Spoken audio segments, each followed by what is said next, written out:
कर्पूरिगौरं करुणावतारं संसारसारं भुजगेन्द्रहारं सदा वसन्तं हृदयारविन्दे भवं भवानी सहितं नमामि। भगतजनों, आज हम श्री शिव पुराण रुद्र संहिता के द्वितीय खंड सती की कथा का रसपान करेंगे।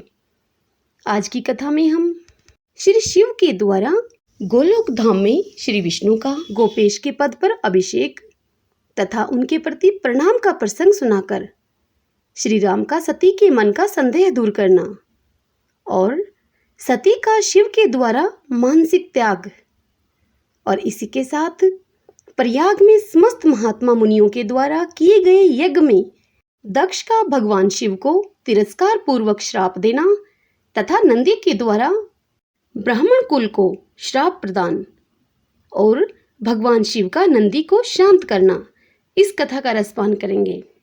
तो आइए सर्वप्रथम भगवान का सुमरण करते हुए सब बोलिए गौरी शंकर भगवान की जय। ओम नमः शिवाय। अब कथा सुनते हैं। पिछले अध्याय में देवी सती ने भगवान श्री राम से पूछा था कि आप भगवान शिव के भी वंदनीय कैसे हो गए। अब आज उससे आगे की कथा सुनेंगे। देवी सती श्री राम से पूछती हैं कि आप भगवान शिव के भी वंदनीय कैसे हो गए। मेरे मन में यही एक संदेह है, आप इसे निकाल दो और शीघ्र ही मुझे पूर्ण शांति प्रदान करिए। सती का यह वचन सुनकर श्री राम के नेत्र प्रफुल्ल कमल के समान खिल उठे। उन्होंने मन ही मन अपने प्रभु भगवान शिव का स्मरण किया। इससे उनके हृदय में प्रेम की बाढ़ आ गई। हे मुने, आज्ञा न होने के कारण वे सती के साथ भगवान शिव के निकट नहीं गए तथा मन ही मन उनकी महिमा का वर्णन करके श्री रघुनाथ जी ने सती से कहना प्रारंभ किया। भगवान श्री राम बोले कि देवी, प्राचीन काल में एक समय परम स्रष्टा भगवान शंभु ने अपने प्रातपर धाम में विश्वकर्मा को बुलाकर उनके द्वारा अपनी गौशाला में एक रमणीय भवन बनवाया। जो भवन बहुत ही विस्तृत था, उसमें एक श्रेष्ठ सिंहासन का भी निर्माण कराया। उस सिंहासन पर भगवान शंकर ने विश्वकर्मा के द्वारा एक छत्र बनवाया, जो बहुत ही दिव्य, सदा के लिए अद्भुत और परम उत्तम था। तत्पश्चात उन्होंने सब ओर से इंद्र आदि देवगणों, सिद्धों, गंधर्वों, नाग आदि को तथा संपूर्ण उपदेवों को भी वहां शीघ्र बुलवाया। समस्त वेदों और आगमों को, पुत्रों सहित ब्रह्मा जी को, मुनियों को तथा अप्सराओं सहित समस्त देवियों को, जो नाना प्रकार की वस्तुओं से संपन्न थी, उन्हें आमंत्रित किया। इनके सिवा देवताओं, ऋषियों, सिद्धों और नागों की 16 कन्याओं को भी बुलवाया, जिनके हाथों में मांगलिक वस्तुएं थी। हे मुने, वीणा, मृदंग आदि नाना प्रकार के वाद्यों को बजवाकर सुंदर गीतों के द्वारा महान उत्सव रचाया। संपूर्ण औषधियों के साथ राज्याभिषेक के योग्य द्रव्य एकत्रित किए गए। प्रत्यक्ष तीर्थों के जलों से भरे हुए 5 कलश भी मंगवाए गए।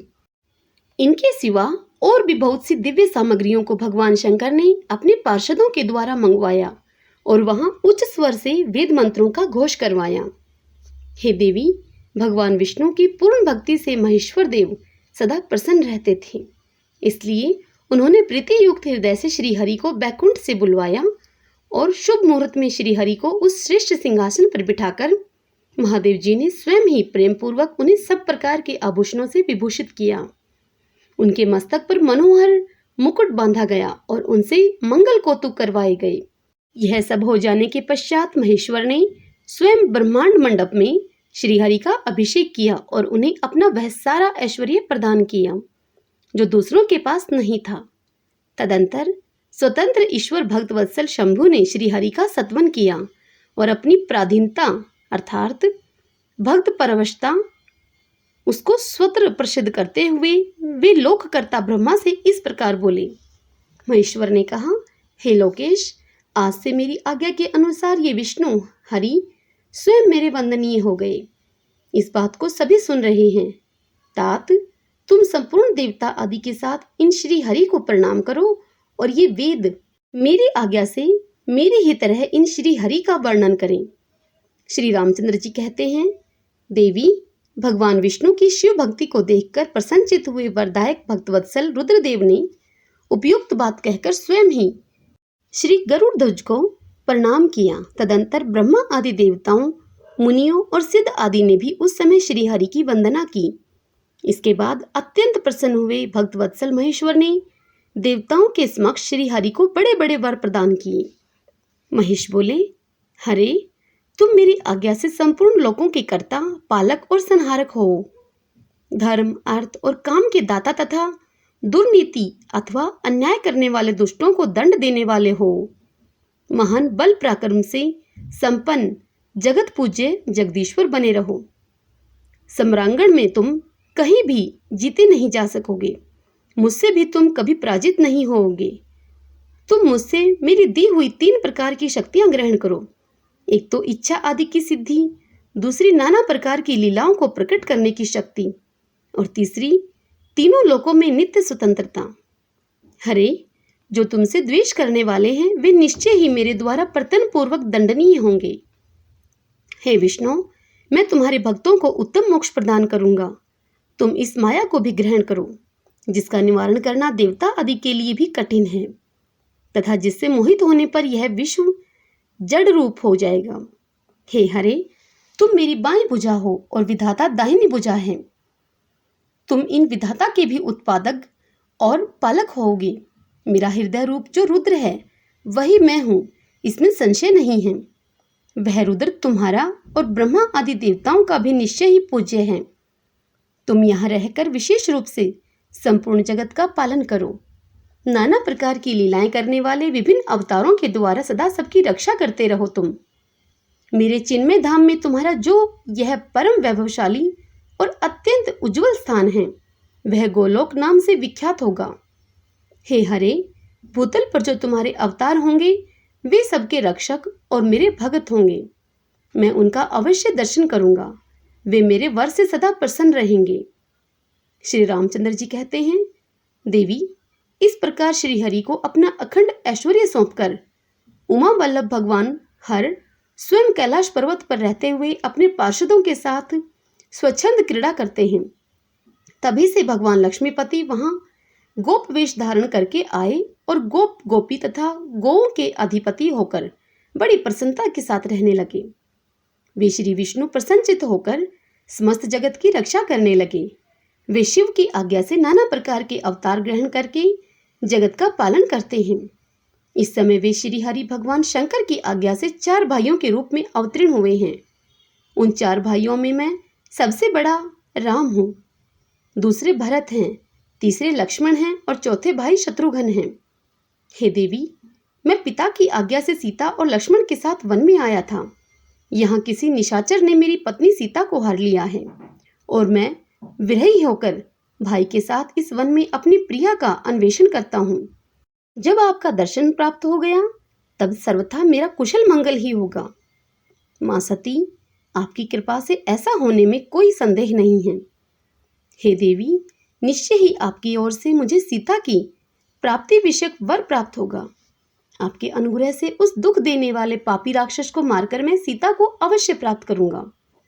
आज मेरा महान सौभाग्य है जो आप दोनों ने मुझ पर कृपा की है। जिस पर आप दोनों दयालु हो जाएं वह पुरुष धन्य और श्रेष्ठ है। इस प्रकार बहुत सी बातें कहकर कल्याणमयी सती देवी को प्रणाम करके रघुकुल शिरोमणि श्री राम उनकी आज्ञा से उस वन में विचरने लगे। पवित्र हृदय वाले श्री राम की यह बात सुनकर सती मन ही मन शिव भक्ति परायण रघुनाथ जी की प्रशंसा करती हुई बहुत प्रसन्न हुई, पर अपने कर्म को याद करके उनके मन में बड़ा ही शोक हुआ। उनकी अंग कांति फीकी पड़ गई। वे उदास होकर शिवजी के पास लौटी। मार्ग में जाती हुई देवी सती बारंबार चिंता करने लगी कि मैंने भगवान शिव की बात नहीं मानी और श्री राम के प्रति कुत्सित बुद्धि कर ली मैंने। अब शंकर जी के पास जाकर उन्हें क्या उत्तर दूंगी मैं। इस प्रकार बारंबार विचार करती हुई उन्हें उस समय बड़ा ही पश्चाताप हुआ। शिव के समीप जाकर सती ने उन्हें मन ही मन प्रणाम किया। उनके मुख पर विषाद छा रहा था। वे शोक से व्याकुल और निस्तेज हो गई थीं। सती को दुखी देखकर भगवान हर ने उनका कुशल समाचार पूछा और प्रेम पूर्वक कहा कि तुमने किस प्रकार परीक्षा ली। उनकी यह बात सुनकर सती मस्तक झुकाए उनके पास खड़ी हो गई। उनका मन शोक और विषाद में डूबा हुआ था। भगवान महेश्वर ने ध्यान लगाकर सती का सारा चरित्र जान लिया और उन्हें मन से त्याग दिया। वेद धर्म का पालन करने वाले परमेश्वर शिव ने अपनी पहले की हुई प्रतिज्ञा को नष्ट नहीं होने दिया। सती का मन से त्याग करके वे अपने निवास भूत कैलाश पर्वत पर चले गए। मार्ग में महेश्वर और सती को सुनाते हुए आकाशवाणी बोली, परमेश्वर तुम धन्य हो और तुम्हारी यह प्रतिज्ञा भी धन्य है। तीनों लोकों में तुम्हारे जैसा महायोगी और महाप्रभु दूसरा कोई नहीं है। वह आकाशवाणी सुनकर देवी सती की कांति फीकी पड़ गई। उन्होंने भगवान शिव से पूछा, हे नाथ, मेरे परमेश्वर, आपने कौन सी प्रतिज्ञा की है, बताइए।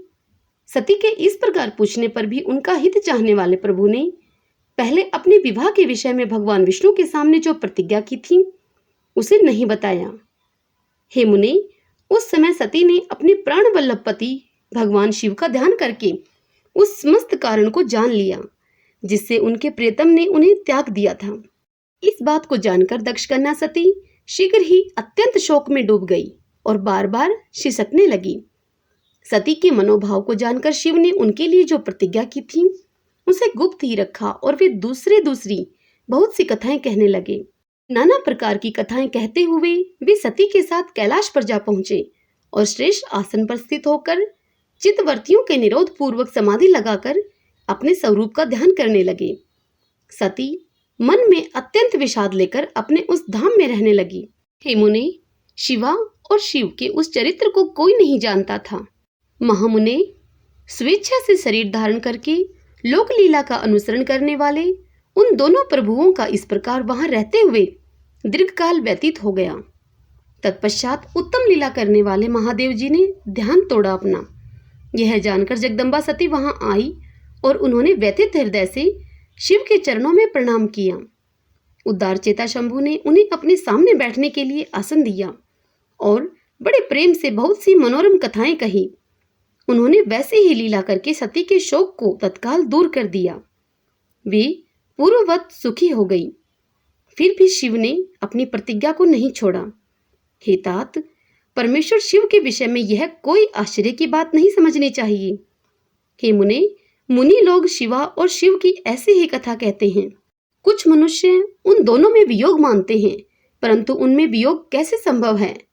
शिवा और शिव के चरित्र को वास्तविक रूप से कौन जानता है? वे दोनों सदा अपनी इच्छा से खेलते हैं और भांति भांति की लीलाएं करते हैं। सती और शिव वाणी और अर्थ की भांति एक दूसरे से नित्य संयुक्त हैं। उन दोनों में वियोग होना असंभव है। उनकी इच्छा से ही उनमें लीला वियोग हो सकता है। ब्रह्मा जी कहते हैं, हे नारद, पूर्व काल में समस्त महात्मा मुनि प्रयाग में एकत्र हुए थे। वहां सम्मिलित हुए उन सब महात्माओं का विधि विधान से एक बहुत बड़ा यज्ञ हुआ। उस यज्ञ में सनकादि सिद्धगण, देव ऋषि, प्रजापति, देवता तथा ब्रह्मा का साक्षात्कार करने वाले ज्ञानी भी पधारे थे। मैं भी मूर्तिमान महातेजस्वी निगमों और आगमों से युक्त होकर सपरिवार वहां गया था। अनेक प्रकार के उत्सवों के साथ वहां उनका विचित्र समाज जुटा था। नाना शास्त्रों के संबंध में ज्ञान चर्चा एवं वाद विवाद हो रहे थे। हे मुने, उसी अवसर पर सती और पार्षदों के साथ त्रिलोक हितकारी, सृष्टिकर्ता एवं सबके स्वामी भगवान रुद्र भी वहां आ पहुंचे। भगवान शिव को आया हुआ देखकर संपूर्ण देवताओं, सिद्धों तथा मुनियों ने और मैंने भी भक्ति भाव से उन्हें प्रणाम किया और उनकी स्तुति की। फिर शिव की आज्ञा पाकर सब लोग प्रसन्नतापूर्वक यथास्थान बैठ गए। भगवान का दर्शन पाकर सब लोग संतुष्ट थे और अपने सौभाग्य की सराहना कर रहे थे। इसी बीच में प्रजापतियों के भी पति प्रभु दक्ष, जो बड़े तेजस्वी थे, अकस्मात घूमते हुए प्रसन्नतापूर्वक वहां आए। वे मुझे प्रणाम करके मेरी आज्ञा लेकर वहां बैठ गए। दक्ष उन दिनों समस्त ब्रह्मांड के अधिपति बनाए गए थे, अतएव सबके द्वारा सम्माननीय थे वे। परंतु अपने इस गौरवपूर्ण पद को लेकर उनके मन में बड़ा ही अहंकार था, क्योंकि वे तत्व ज्ञान से शून्य थे। उस समय समस्त देव ऋषियों ने नतमस्तक होकर स्तुति और प्रणाम के द्वारा दोनों हाथ जोड़कर उत्तम तेजस्वी दक्ष का आदर सत्कार किया।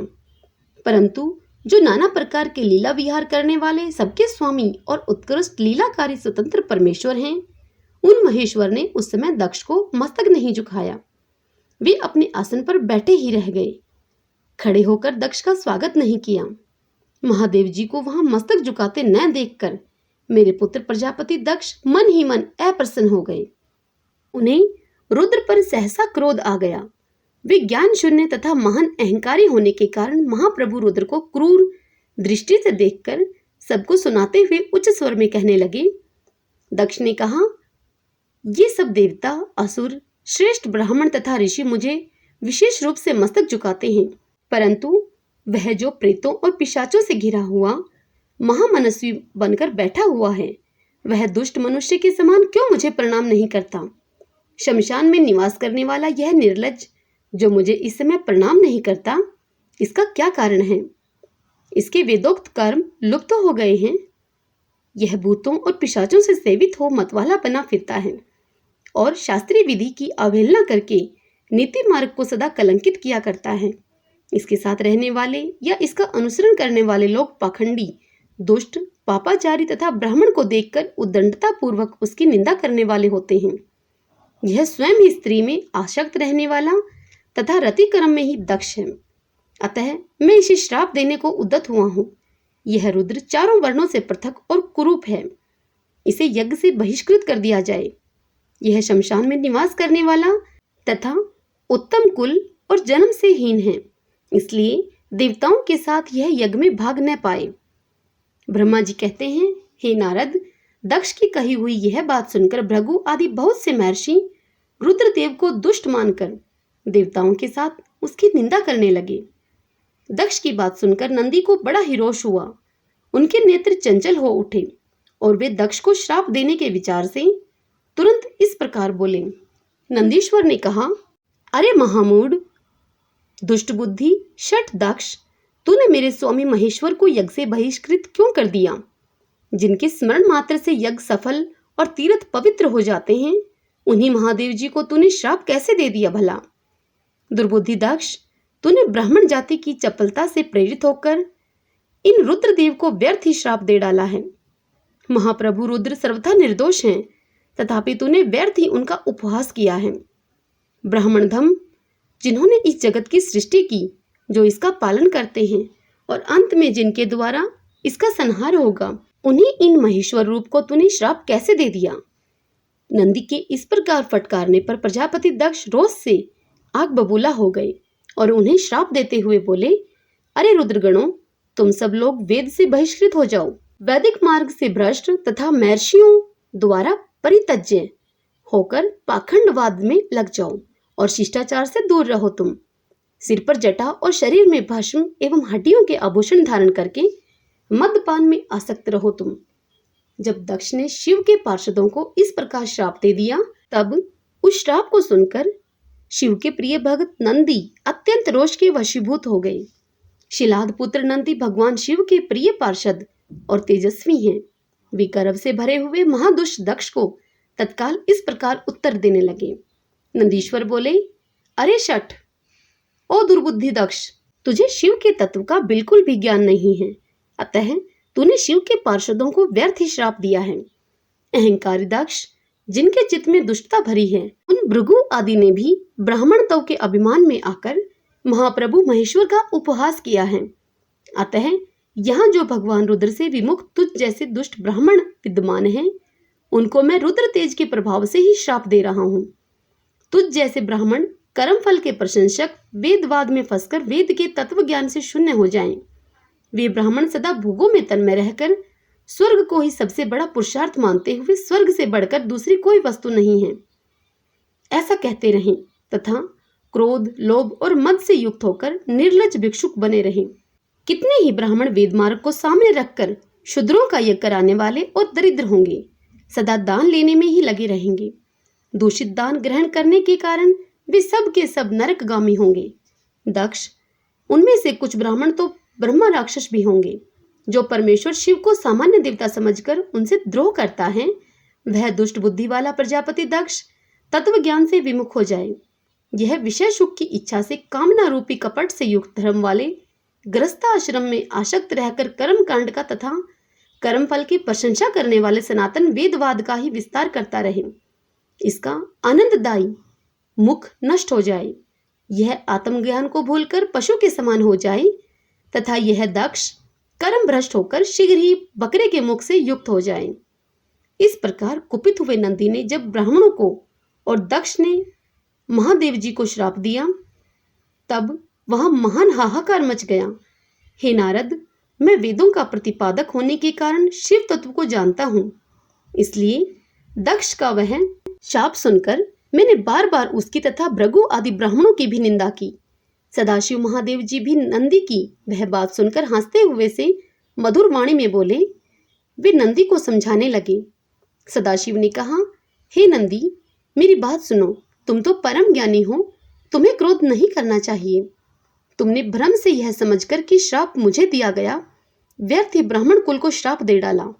वास्तव में मुझे किसी का श्राप छू भी नहीं सकता है, अतः तुम्हें उत्तेजित नहीं होना चाहिए। वेद मंत्राक्षरमय और सूक्तमय हैं। उसके प्रत्येक सूक्त में समस्त देहधारियों के आत्मा अर्थात परमात्मा प्रतिष्ठित हैं, अतः उन मंत्रों के ज्ञाता नित्य आत्मवेता हैं। इसलिए तुम रोषवश उन्हें श्राप न दो। किसी की बुद्धि कितनी ही दूषित क्यों न हो, वह कभी वेदों को श्राप नहीं दे सकता। इस समय मुझे श्राप नहीं मिला है, इस बात को तुम्हें ठीक ठीक समझना चाहिए। हे महामते, तुम सनकादि सिद्धों को भी तत्वज्ञान का उपदेश देने वाले हो, अतः तुम शांत हो जाओ। मैं ही यज्ञ हूँ, मैं ही यज्ञ कर्म हूँ, यज्ञों के अंगभूत समस्त उपकरण भी मैं ही हूँ, यज्ञ की आत्मा भी मैं ही हूँ, यज्ञ प्रायण यजमान भी मैं हूँ और यज्ञ से बहिष्कृत भी मैं ही हूँ। यह कौन, तुम कौन और ये कौन, वास्तव में सब मैं ही हूँ।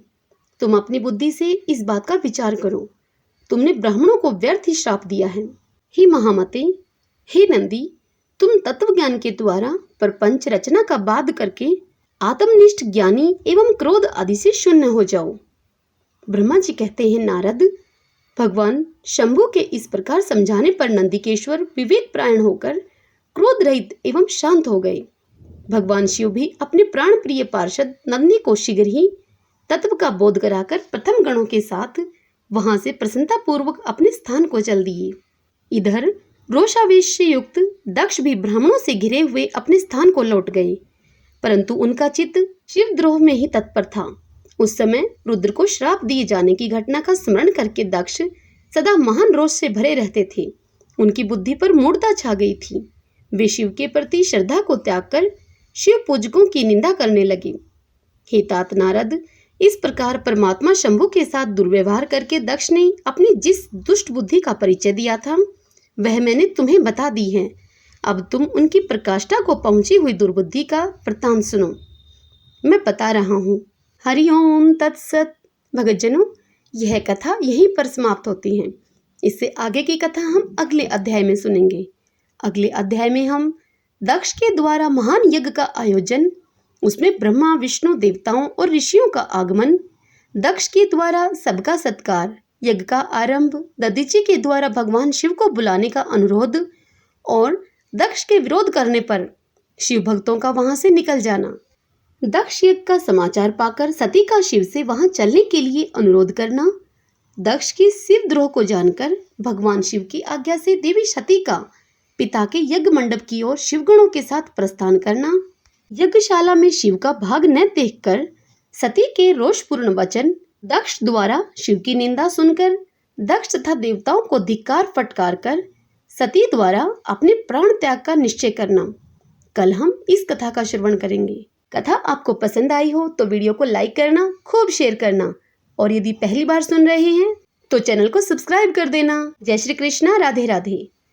गौरी शंकर भगवान की जय।